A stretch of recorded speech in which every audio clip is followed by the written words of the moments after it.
Hello and welcome to the Turkish History Podcast. Episode 69. The Sword of Enmity.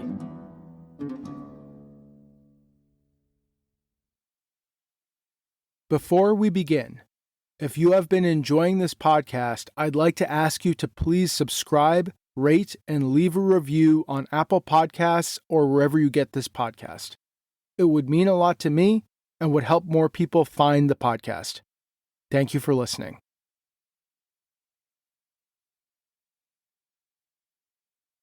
So last time, we discussed the end of the reign of Kılıç Arslan II, how the aging Sultan had been forced to wander his collapsing sultanate in the aftermath of the Crusader invasion, until the youngest of all of his sons, Keyhüsrev I, had heeded his call for aid. Father and son had then retaken Konya, and the elderly man had finally died outside the walls of Aksaray, as the western armies of Keyhüsrev put the city to siege. We ended with Keyhüsrev I becoming the next Roman Sultan. And today we will cover his first reign, and the reign of the man who will, for a short while, succeed him as Sultan, his half-brother, Rukneddin Sulayman Shah. And we will see the Sultanate of Rum reknit by Rukneddin Sulayman Shah, while Keyhüsrev is forced to run off into exile, at least for a time. Now to begin, the limping lion lies dead and buried in the Alaeddin Mosque complex in Konya, in the very mosque and palace complex that he himself had done so much to build. On his deathbed, the limping lion had made Keyhüsrev his heir, and now Keyhüsrev I was in Konya and had declared himself to be the next Roman Sultan. However, this is, of course, not going to be universally accepted by the other Seljuk princes, the half-brothers of Keyhüsrev, now ruling Anatolia. As always, the Turkish rules of succession apply. The throne goes to the strongest. Now in Konya, Keyhüsrev does appear to have tried to bring his half-brothers into line, though the details are scant. As I mentioned in a prior episode, the Seljuk Name's account of this early period is not particularly helpful. In this case, the timing and the sequencing of events appears to be off, with events from Kılıç Arslan's reign, this early first reign of Keyhüsrev, and the coming short reign of Rukneddin Sulayman Shah all sort of muddled up. Therefore, we sort of can't trust the details here, but the Seljuk Name does tell us that Keyhüsrev conducted campaigns against Tuhrul in Elbistan and against King Levon in Armenian Cilicia, though the latter event does not seem to be confirmed by the Armenian chronicler Sempat. For his part, the great French scholar of the Seljuks of Rum, Claude Cahan, has noted that the Seljuk sources seem to imply that Keyhüsrev tried to rely on the court bureaucrats, the central state built in Konya, as well as on the small but growing body of Mameluke slave soldiers to enforce his claim to rule. And it does seem that certain of the other Seljuk princes did submit to him, likely including Muhiddin Mesud, his half-brother ruling in Ankara. Yet this was far from universal, and Keyhüsrev was never able to enforce his claim to rule all of Anatolia. The territories of the Sultanate remained, in effect, a patchwork of beyliks run by various Seljuk princes. At most, Keyhüsrev was the first among equals, and even that was not necessarily accepted by all of his half-brothers. The reality was that outside of Konya, Turkish Anatolia remained divided. Remember that ever since the partition of 1186, the territories of the Sultanate had been divided among the sons of Kılıç Arslan II. Whatever cohesion had been maintained by the court in Konya was then shattered by the catastrophic march of the Third Crusade across Anatolia. Well, that situation has not changed at all with the death of the Limping Lion. As I mentioned in the last episode, archaeologists have discovered coins minted in the names of all of these Seljuk princes in this period, indicating that they were all functioning as basically independent beys. Anatolia remained divided among Kılıç Arslan's sons, and it would fall to one of them to reunify it. Because of course, there is no way that the other Seljuk princes are just going to roll over and accept their half-Greek kid half-brother as the next Roman Sultan. This war, naturally, began basically immediately. Indeed, it had kind of been going on for like 5 years by this point. Keyhüsrev really held only Konya and his far western territories directly, that is, the Byzantine borderlands. He had been forced to abandon the siege of Aksaray when his father had died outside its walls, and he had been forced to return to the capital of Konya. The rest of Anatolia remained divided among the other sons of the late Sultan, though there were apparently some of his brothers who did accept his rule on the top, at least nominally. Now, I'm not going to do a full rundown of all of the brothers. However, I do think it is important to basically give an overview of the main players for the throne. First, though he is not long for this world, there is of course Kutub al-Din Melik Shah. The former master of Konya and the jailer of the Limping Lion had retreated back to Sivas, and his forces still held Aksaray. Then there was another son of Kılıç Arslan, Tuhrul Shah, named of course after the very founder of the Great Seljuk Empire, who had been installed in Elbistan on the southern marches of Anatolia. And Tuhrul Shah will have a long and productive career, as we will eventually see. And finally, in Tokat in the north, there was the man who will eventually come out on top and who will truly reunify Turkish Anatolia. Rukneddin Sulayman Shah, generally referred to as Sulayman II. Naturally, the claimants fell into conflict immediately. Michael the Syrian, at the very end of his history, says that the war even caused many of the claimants to flee to Armenian Cilicia, where they took refuge with King Levon, writing, "Moreover, Sultan Kılıç Arslan's sons took refuge with him, since they had grown weak after the division of the Sultan's authority. They were divided into many parts. One, the younger, was king in Konya. One was in Ablastan. One was in Neo-Caesarea, while others held other portions of the land, and there was discord among them." However, it appears that instead of really focusing on this struggle, on reuniting Anatolia, Keyhüsrev sort of got sidetracked. Because, instead of going on the warpath to conquer his half-brothers, Sultan Keyhüsrev instead became embroiled in events in the West. As we will see, in part, this was because events forced themselves upon him. But I also think that this was, in part, a failure of the Sultan. Keyhüsrev, due to beginning his career in the far west of the Sultanate, and likely due to his own Greek ancestry, had always been far more enmeshed in the politics of Byzantium than his fellow Seljuk princes.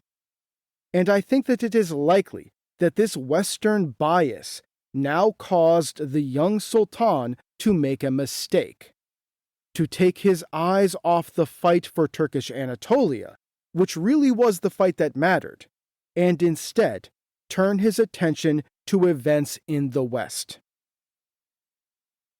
See, following the passage of the Third Crusade, Emperor Isaac II Angelos had actually been having a not too bad run of things, at least by the standards of his troubled reign. He had gone to war with Serbia in 1191, a war in which he had enjoyed a rare victory, an event so uncommon for Emperor Isaac that I wonder if he even properly knew how to celebrate it. Flush with the unfamiliar feeling of success, the emperor decided to try to enforce imperial power in Western Anatolia, where, if you will recall, Theodore Mangafas ruled from Philadelphia, modern-day Alaşehir. Now, Mangafas had submitted to the emperor prior to the arrival of the Third Crusade, but he remained in Philadelphia, and thus remained the master of most of Western Anatolia as a practical matter. Determined to unseat this one-time pretender, in 1193, Emperor Isaac dispatched a member of the Vatatzes clan, the Megas Domestikos Basil Vatatzes, to drive out Mangafas and retake Western Anatolia for the empire. Upon hearing of the advance of the imperial army, Mangafas made a break for it. He fled Philadelphia to the east, to Konya itself, the court of his old friend and ally Keyhüsrev, now the Sultan of Rum. Niketas Koniates relates, "But Mangafas took refuge with the Sultan of Iconium, whose name was Keyhüsrev, requesting of him an auxiliary force to fight the Romans. He was refused, but he was given a free hand to enlist as many of the Turks who, greedy for gain, and with confidence in their quiver and bow, plunder the Romans. He collected a large force in this manner, and fell upon his fellow countrymen among the farming population." Thus Keyhüsrev permitted his old friend to raise an army of Turkmen in Anatolia, which was then taken off to the west. An army that probably would have been put to more productive use in the east, securing his claim to the throne. Mangafas took this army and used it to ravage Western Anatolia throughout 1193 and 1194. Eventually, however, the emissaries of the emperor came to a deal with Keyhüsrev, who agreed to turn Mangafas over to the emperor in exchange for a payment of gold, on the condition that Mangafas would not be harmed. Mangafas would remain locked up in Constantinople for a period of time, and would indeed shortly be joined in the imperial city by his friend Keyhüsrev. But this wasn't the only Byzantine rebel that Keyhüsrev was supporting. As I mentioned last time, he had previously supported the pseudo-Alexios, a pretender who falsely claimed to be a Komnenian prince. This had started when Keyhüsrev was basically the satrap of Western Anatolia, but it continued now that he was Sultan. Pseudo-Alexios raised up a great army of Turks and Greeks in the Meander Valley and used it to ravage Western Anatolia. Again, troops that could have been put to a more productive use. Then, the pseudo-Alexios appears to have decamped to the north, closer to Ankara, where yet again Koniates tells us that he received Turkish support. This came both from the Seljuk prince ruling Ankara, Muhyiddin Mesud, who seems to have been an ally or vassal of Keyhüsrev, and from the Sultan itself. Again, not a great use of troops.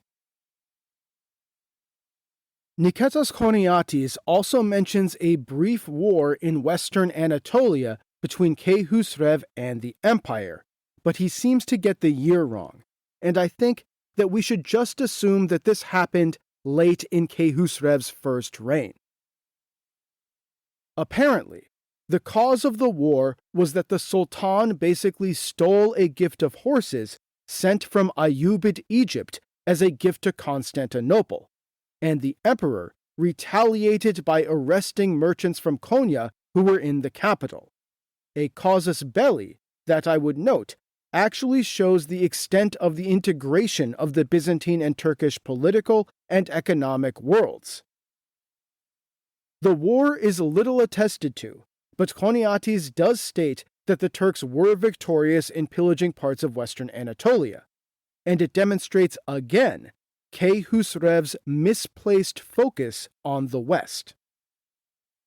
Furthermore, Choniates also relays to us a great war for the city of Dadibra, almost certainly a fortress near modern-day Kastamonu, fought between the empire and the Turks in 1195, and in which the Turks were again victorious.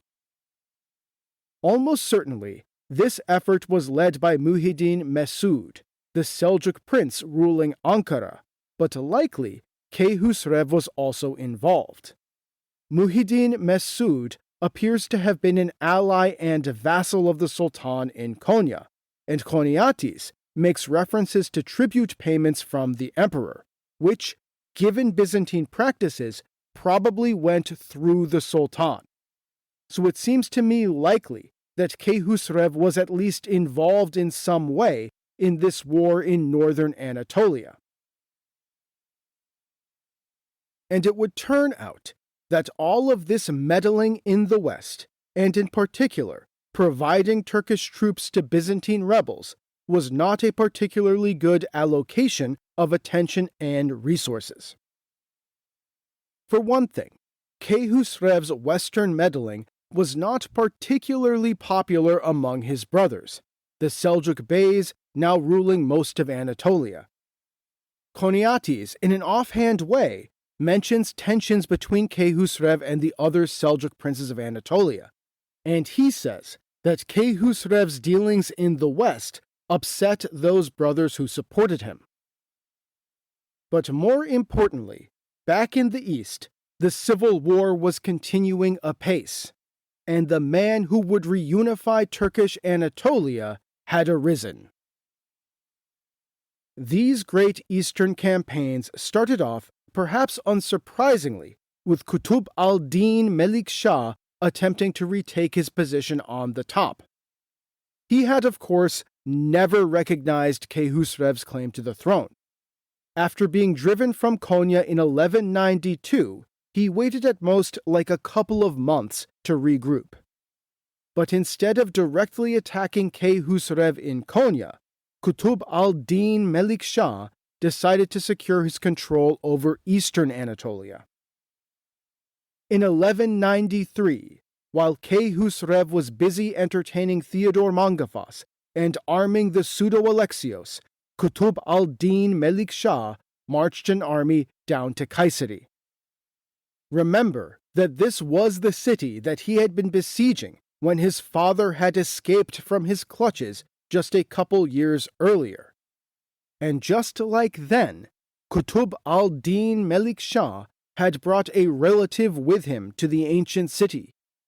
This time, not a father in chains, but rather a half-brother in arms. The Seljuk prince who had been given Tokat, very close to his own satrapy in Sivas, Rukneddin Sulayman Shah, the future Sultan of Rum, Sulayman II. Now, we don't really know why Sulayman II had decided to join up with his elder half-brother Qutb al-Din Melik Shah. We don't even know when this happened, though it does appear that Sulayman had not joined his brother during the ill-fated attack on Barbarossa in 1190. Perhaps he had allied with Qutb al-Din after the first conquest of Konya. Perhaps it was later. after Konya had fallen to Keyhüsrev in 1192. We just can't know, but it is clear that by 1193, Sulayman II was firmly with Qutb al-Din Melik Shah, and together, their combined armies now put Kayseri to siege over the winter of 1193-1194. This time, the siege was more successful than before, and Kayseri fell in a brutal sack. The Seljuk prince ruling it, Nureddin, and his grand vizier were both put to death. In a flash, Qutb al-Din had conquered the heart of Anatolia. When coupled with his own control of Sivas and Aksaray, and his brother's control of Tokat, Qutb al-Din Melik Shah was now a serious rival to the Sultan in Konya. And then, success followed upon success. In 1194, just a year after taking Kayseri, Qutb al-Din Melik Shah and Sulayman II launched an attack on Tukhrul Shah in Elbistan. Over the winter of 1194-1195, Elbistan was put to siege, and seeing no other way out of it, Tukhrul Shah decided to make a break for it. He fled to Armenian Cilicia and became a vassal of King Levon, at least for a time. This victory consolidated Qutb al-Din Melik Shah's position, as he now more or less ruled a huge chunk of the central and eastern Anatolian possessions of the Sultanate. He looked to be in an excellent position to regain his throne and make Keyhüsrev's reign look like a brief interregnum. And who knows, maybe he would have, except that fate, as it often does, threw in one of its cruel twists. Sometime in early 1195, just after taking Elbistan, Qutb al-Din Melik Shah died of unknown causes. His career had, honestly, been something of a disaster. He started off by losing a civil war, followed that up by attacking the Holy Roman Emperor and losing again, plunging the Sultanate into chaos, and then had a horrible run as a quasi-sultan, including losing his captive father and getting driven out of Konya. In his final years, he had kind of started turning things around, but fittingly, he didn't really get a chance to reap the rewards of that. And now, with Qutb al-Din Melik Shah dead, his ally and half-brother, Rukneddin Sulayman Shah, stepped in to take the prize. Sulayman II quickly took over his dead brother's inheritance and consolidated control over a substantial block of eastern and central Anatolia. He then moved to strike quickly, to decapitate the regime of Keyhüsrev I. The Seljuk-name said that he did this without consolidating support from among his half-brothers, writing, "He feared that while doing this, his brothers might take advantage of the situation and take the path of revolt, indifference, independence, and rebellion, that the country might fall into great troubles, that chaos might arise everywhere, that if his brothers resisted, the people might break apart into various groups and turn on each other, that the sword of enmity being unsheathed, it might take the lives of many people, and that it might not be able to be compensated for." Thus, in 1196, Sulayman II rode to Aksaray, and there assembled a great army, drawn from his newly acquired holdings and those of the lesser beys and tribes loyal to him. The Seljuk-name tells us that he recited the following poem in front of the assembled troops. "Free yourself from the bonds of oppression, and with an open and sincere heart fulfill your duty of serving the just Sultan of the world." Thereupon, the army of Sulayman II moved on Konya. In the capital, Keyhüsrev appears to have not been expecting this swift assault. The Seljuk-name, in a bit of royal propaganda, says that to save the city from destruction, and after 4 months of discussion and negotiation, Keyhüsrev decided to flee, and says that the troops of Sulayman did not disturb the gardens of the city or harm the people. Yeah, I'm sure. Indeed, the Seljuk-name is in sort of a tricky position here. The author, Ibn Bibi, wants to glorify both Keyhüsrev as the man who would come to launch the Seljuk Golden Age, and whose own descendants ruled in his own day, and Sulayman II, the man who would win this battle, and indeed shortly reunify Anatolia. And thus, the account is full of excuses on both sides and incidents that didn't really happen, like Sulayman being internally anguished by his feelings of loyalty to his half-brother, the rightful Sultan. However, I think the actual events are fairly easy to suss out. The lightning strike of Sulayman II caught Keyhüsrev completely off balance. Upon seeing the size of the armies opposing him, and following the defeat or defection of his armies in the field on the road from Aksaray to Konya, Keyhüsrev realized that there was no way he could resist. To save himself, he saddled up and fled, leaving Konya to his half-brother, Sulayman II. In one of its face-saving inventions, the Seljuk-name says that he ordered the people of the city to obey Sulayman. Again, I'm sure. And thus ended the first reign of Keyhüsrev I. The Roman Sultan was forced to flee the capital. As he rode away, he decided that even his old capital, Uluborlu, and the western satrapy that he'd been gifted by his father were not secure. No doubt, Sulayman would hunt him down there. He traveled first to Armenian Cilicia to take refuge with King Levon. King Levon seems to have greeted the deposed Sultan warmly, but had no interest in drawing the ire of Sulayman by aiding the deposed Keyhüsrev. And thus, out of options, the deposed Sultan decided that there was nowhere to go except to the new Rome itself. Keyhüsrev I thus fled to the Greeks, to his mother's people. But note that I said that this was only the end of the first reign of Keyhüsrev. Now next time, we're going to talk all about Keyhüsrev's goings-on in Constantinople and his ultimate return to the throne.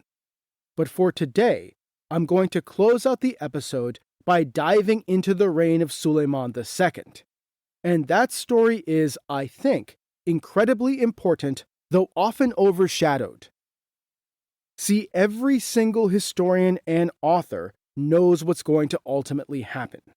That Keyhüsrev will return to the throne in Konya and inaugurate the golden age of the Seljuks of Rum. Therefore, they often treat Sulayman II as a sort of interregnum, a diversion from the natural order of things.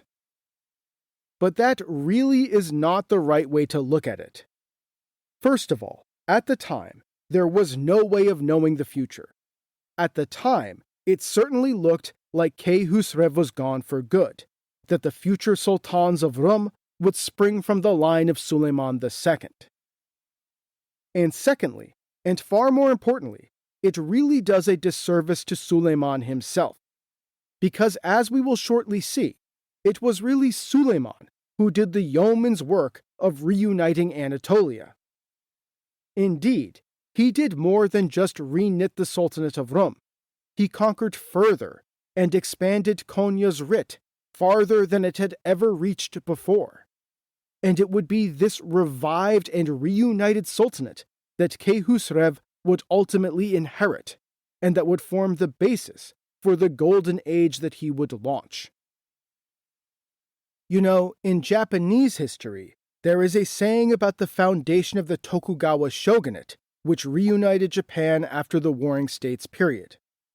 The saying goes, Oda Nobunaga pounded the rice, Toyotomi Hideyoshi baked the cake, and Tokugawa Ieyasu ate it. That is, the man who founded the great Tokugawa shogunate was really reaping the fruits sown by his predecessors, who did the hard work of reunifying Japan. And I think that there is something of that here. Keyhüsrev I is going to end up eating the cake that Sulayman bakes. So now let's jump into the kitchen and see how the baker got it done. As 1196 drew to a close, Sulayman II was the new Roman Sultan. He stood triumphant in Konya, and Keyhüsrev was on the run, fleeing to his infidel mother's people, as I'm sure Sulayman presented it. But though he was now the Sultan, Sulayman was not in control of all of Anatolia. He had cobbled together the conquests of his half-brother Qutb al-Din Melik Shah, his own inheritance of Tokat, and had now added to that Konya itself. He therefore ruled a roughly triangle-shaped blob of central and northern Anatolia, stretching from Sivas in the east to Konya in the west, and encompassing Kayseri, Aksaray, and Elbistan. But outside of this, much of the former territory of the Sultanate was outside of his grasp.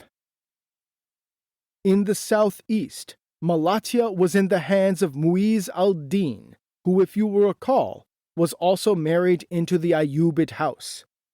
There was the mighty Muhyiddin Mesud in Ankara.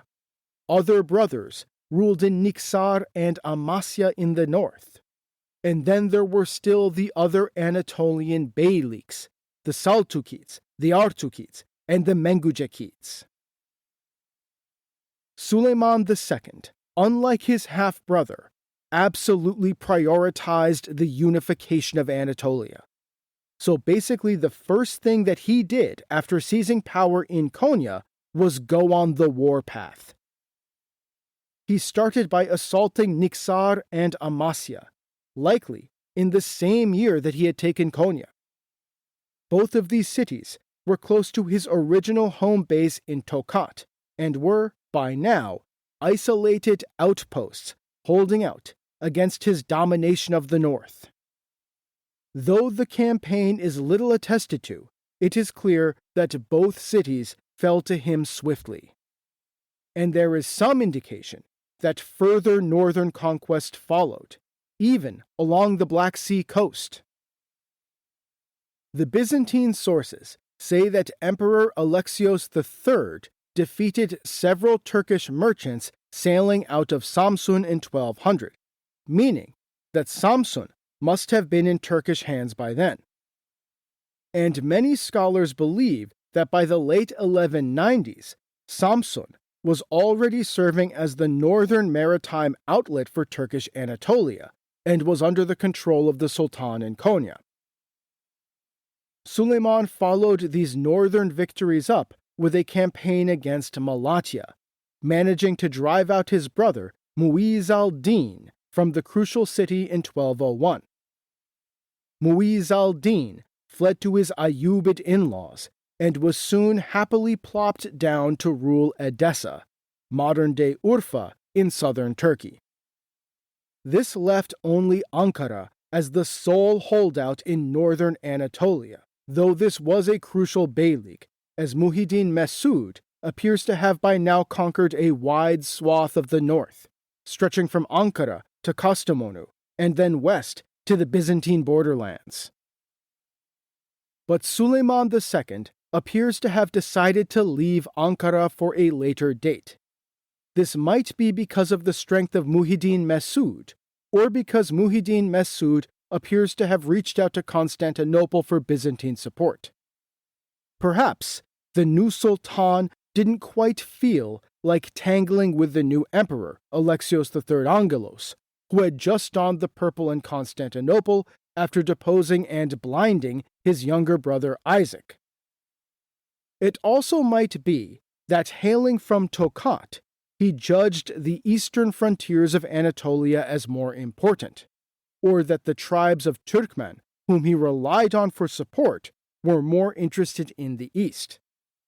But while any of the foregoing may have been contributing reasons, most importantly of all, there was currently a great political upheaval in eastern Anatolia, flowing outwards from the kingdom of Georgia. Okay, so what has been going on in Georgia?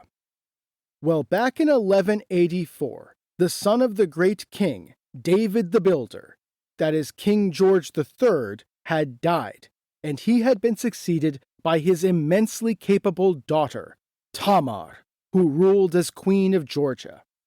And Queen Tamar would go down in Georgian history as Tamar the Great, and her reign would mark the apex of the medieval Georgian Golden Age. Tamar would marry at first Yuri Bogolyubsky, a Russian noble from Novgorod who rode into Georgia in 1185 to try to become its ruler. However, Tamar then outmaneuvered him at court by 1188 and then divorced and exiled him. From now on, she would basically rule Georgia alone. Incidentally, it was Tamar who patronized the Georgian poet Rustavelli, widely considered to be the greatest poet and author in Georgian history, and whose magnum opus, The Knight in the Panther Skin, is basically the Georgian national epic, holding a place in Georgian culture, similar to that of the Shahnameh in Persian culture. Tamar the Great's reign was characterized not just by the patronage of the arts, however, but by an aggressive and forceful foreign policy, particularly against the Turks and other Muslims. Many of these campaigns were led by Tamar's second husband, an Alan general who she wed in about 1189 named David Soslan. However, though she had married a capable general, the rule of Georgia remained in Tamar's hands. The rise of Tamar the Great and the power of her kingdom, or queendom if you will, remade the political world of eastern Anatolia, and the effects of her power were greatly felt by the eastern beys, most importantly the Saltukids and the Mengujakids. As we discussed in prior episodes, the Kingdom of Georgia was the sedentary state towards which these beyliks were orientated, and the rise of a powerful queen with an aggressive foreign policy crippled their ability to raid Georgia. We should also remember that Tamar came to power in 1184, meaning that the partition of 1186 had occurred 2 years into her reign, and there was therefore not a powerful Seljuk state to serve as a bulwark to her in the east, and Tamar's forces devastated the eastern beyliks. So let's swing by the greatest two of the eastern beyliks, the Saltukids and the Mengujakids, to see what they've been up to. Now, to start with the Saltukids, when we last checked in on them, they were being ruled by Saltuk II, who had made an alliance with Kılıç Arslan. Well, Saltuk II died in 1169 and was succeeded by his little-attested-to son, Nasreddin Mehmet. Nasreddin Mehmet was fairly successful in his raiding of Georgia, but he ultimately backed Prince Yuri in his attempt to take over Georgia. This, of course, backfired when Tamar divorced him and drove her ex-husband out of Georgia. Nasreddin Mehmet then suffered several grievous defeats at the hands of Tamar's forces before ultimately dying in 1191. And interestingly, the Saltukid Beylik, just like the Kingdom of Georgia, also now came to be ruled by a woman. Melike Hatun, colloquially called Mama Hatun, was the brother of the late Nasreddin Mehmet, that is, a daughter of Saltuk II. And upon her brother's death, she quickly seized power in Erzurum. And Mama Hatun adopted a much more conciliatory posture to Georgia, skillfully balancing the interests of the Seljuk Sultans of Rum and Tamar the Great. Instead of becoming a great warrior queen, Mama Hatun is more famous for her building works than for anything else. Indeed, most of the famous Saltukid architecture was a product of her reign.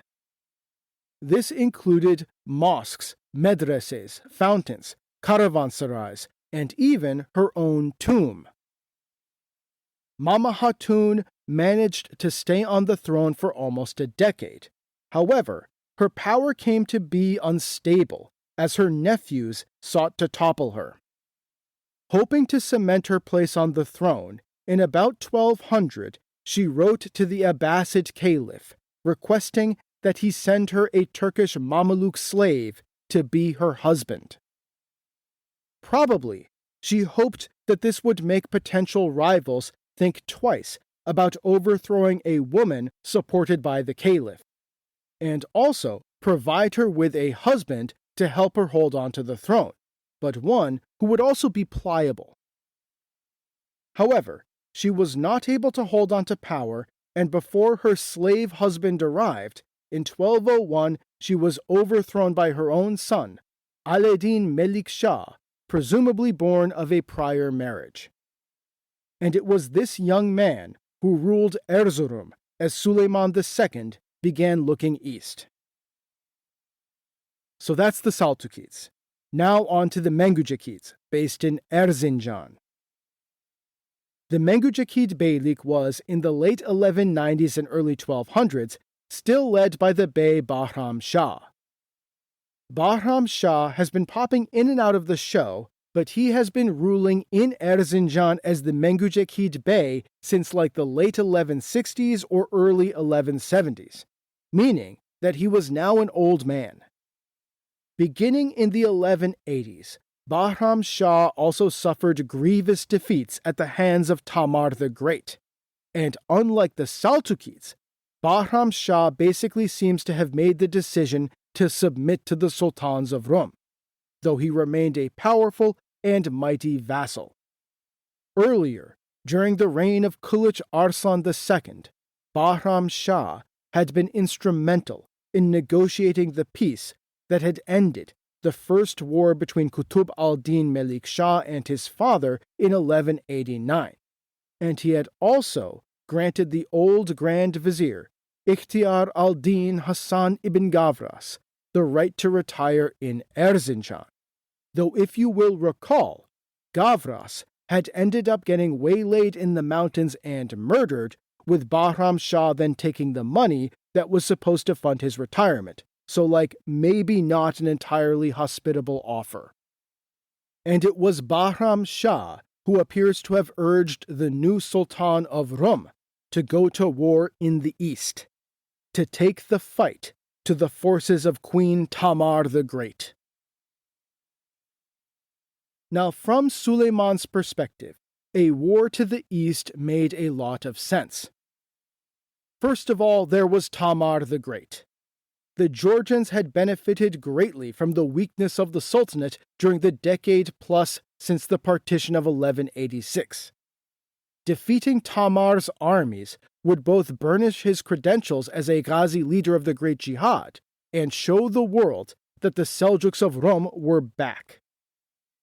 It would also provide plunder and pasturages for the tribes, of crucial importance because, as we have discussed before, this period was one of growing tribal unrest and indeed further tribal migrations from the east.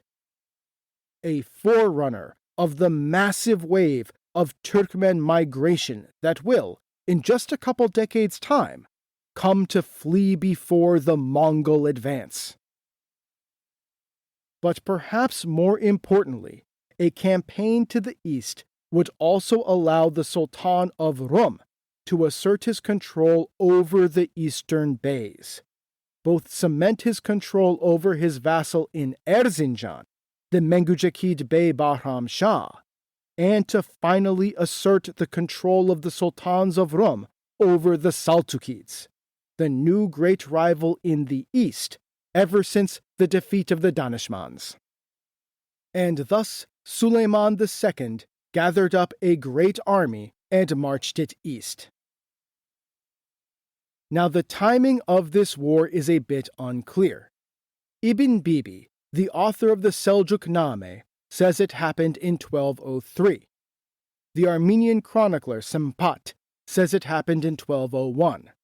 The main Georgian primary source, a book entitled The Life of Tamar, Queen of Kings, written by a Georgian court historian sometime in the late 1200s, says that it happened around 1202. We don't really know, except to say sometime between 1201 and 1203, but I'm sort of inclined to go with the earlier end of the spectrum, both because the timelines of the early part of Ibn Bibi's history are sort of muddled, and because that fits better with events that we know happened in 1203 to 1204. Sulayman began the campaign by writing to the beys of the east, the Mengujakid Bahram Shah and the newly installed Alaeddin, informing them of the campaign against Georgia and ordering them to assemble their forces to join him. Bahram Shah, who had likely been urging Sulayman to do this, of course eagerly jumped at the command from Konya. However, in Erzurum, the Selçukid Bey Alaeddin prevaricated. Alaeddin had come to some sort of deal with Tamar the Great, likely a continuation of a deal reached during his mother's reign, and was loath to march against the great queen of Georgia.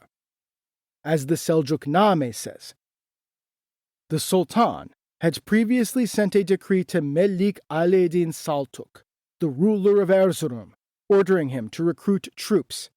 Upon learning of his negligence in fulfilling the decree's provisions, the Shah was consumed by rage. And thus, the Sultan decided that the first target of his great eastern army would therefore not be Georgia, but rather Erzurum. The armies assembled by Sulayman for this great eastern war were truly massive.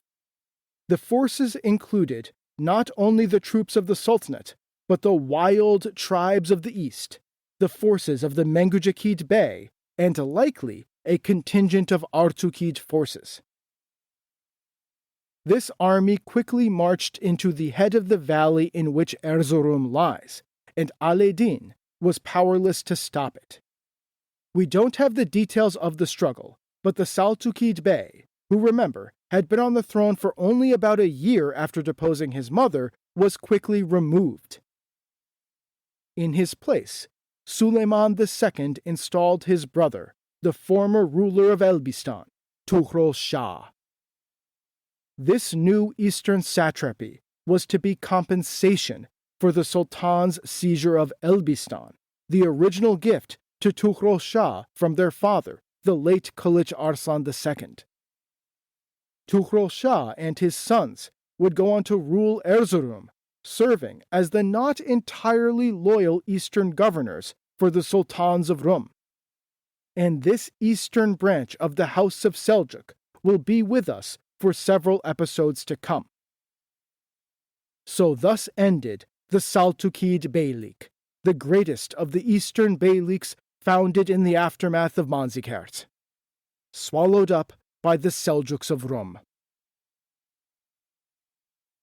From Erzurum, Sultan Sulayman turned his armies to the north and began marching into Georgia to confront the armies of Tamar the Great.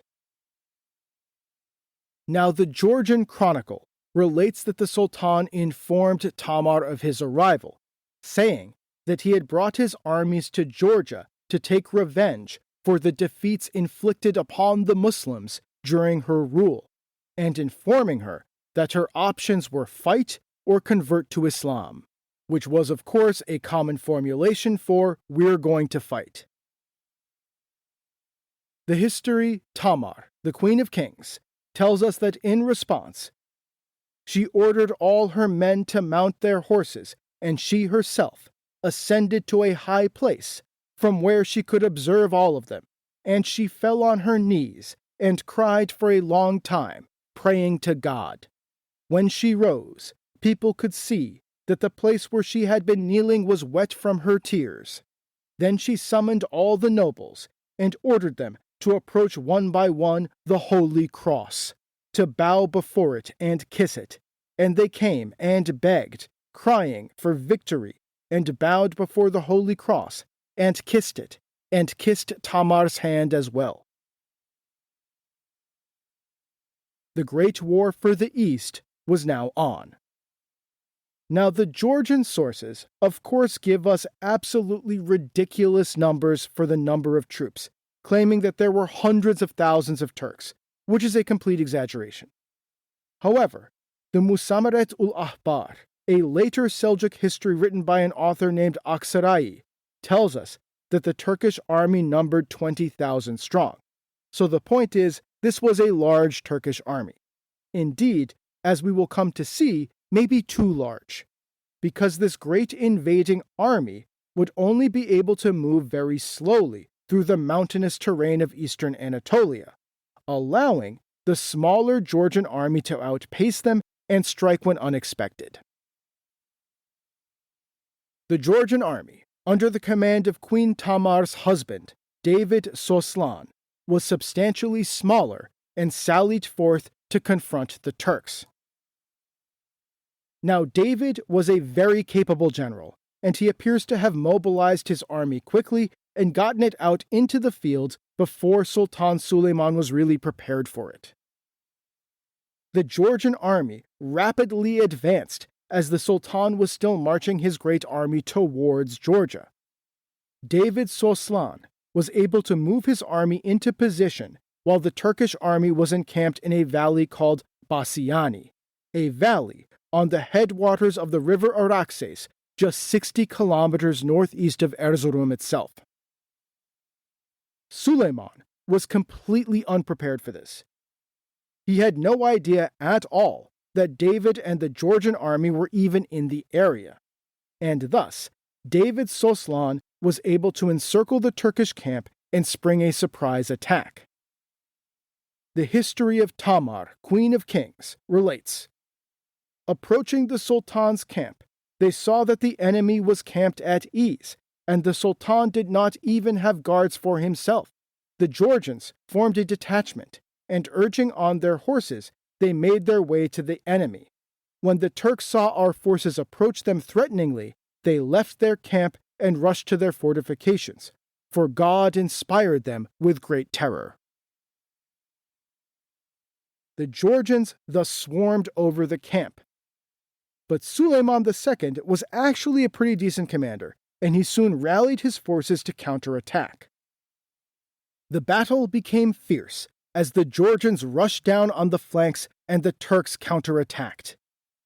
Ibn Bibi tells us, they marched forth with a vast army to fight. Like ants and bees, they swarmed and swarmed, confronting the Sultan.